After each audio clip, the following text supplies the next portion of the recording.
Title: Fractured Echoes. The autumn leaves swirled down the empty street like ghosts chasing shadows. Margaret watched with a wistful gaze from her small bedroom window in the old Sharp manor, her haven ever since she inherited it from her late grandmother. The house had seen better days, worn by time and memories, its once vibrant paint now peeling like the husks of forgotten dreams. At 22, Margaret was a college student battling her own demons, mostly the traumas of childhood that were gnawing at the edges of her sanity.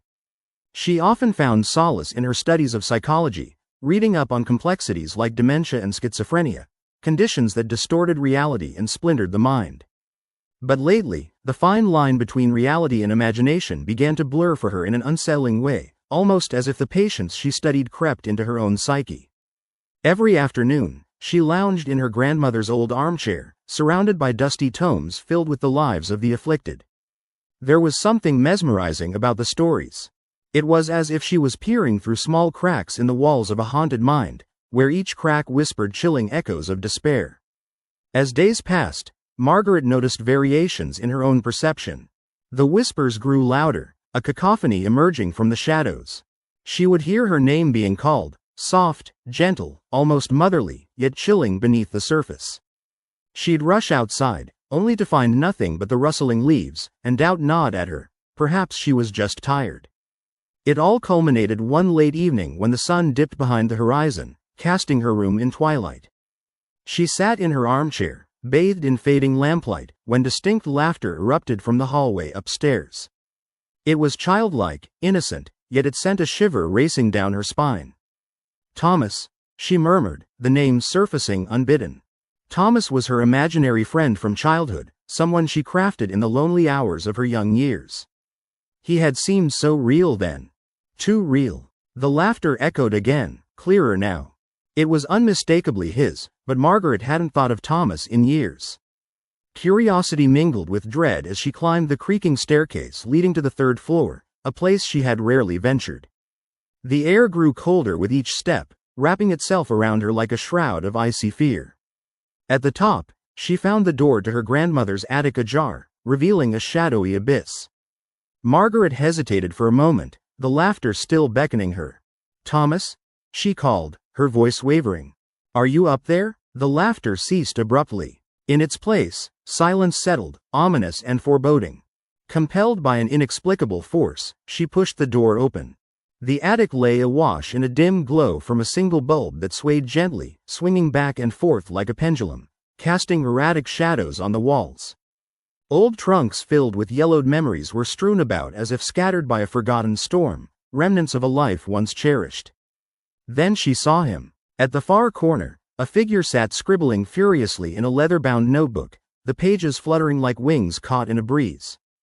Thomas. He looked much older now, and yet somehow, he retained that same childlike innocence, marred only by a wild, frenzied glint in his eyes. "Margaret!" he exclaimed, enthusiasm spilling from his lips. "I've been waiting for you. We have so much to do." "Thomas?" she murmured, her heart pounding. "What's happening? I thought you were just in my imagination."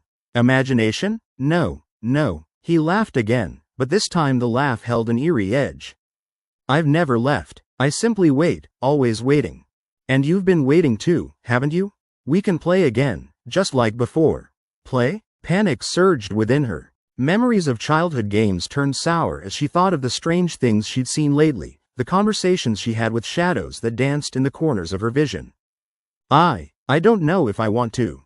He hurried towards her, the notebook gripped tightly. "You didn't choose to leave, but you can come back. I can show you. We'll paint the walls with secrets and stories, your stories. The ones you hide." "Thomas, this isn't right," she said, backing away. The shadows behind him twisted, morphing into grotesque shapes that whispered her name in venomous tones. "You're not real, you can't be." "But what is real?" he countered, an unsettling grin spreading across his face. "Is this you? The girl who studies the fractures of the mind? Or is it the girl who plays with shadows and dreams?"